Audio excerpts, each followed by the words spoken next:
Hey, it's Gina from WTI. It's that time again for spring cleaning. No, I'm not talking about around your house. I am talking about your feet. I don't know about you, but my wintry feet get very dry and crusty and nasty. And if I'm going to wear sandals again, I know that I have got to work on them before anybody sees them in public.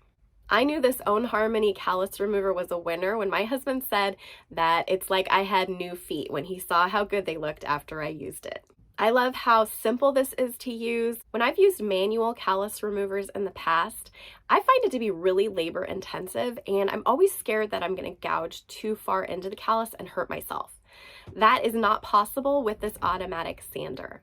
It does very fine sanding of the dry skin and calluses, and you can see it flake off in my video. I'm sorry, it's disgusting, but it has to be done. There was no pain involved. Just follow the instructions on the manual and you will be just fine. The results were so smooth and wonderful. My skin just feels so fresh and new, and I love it.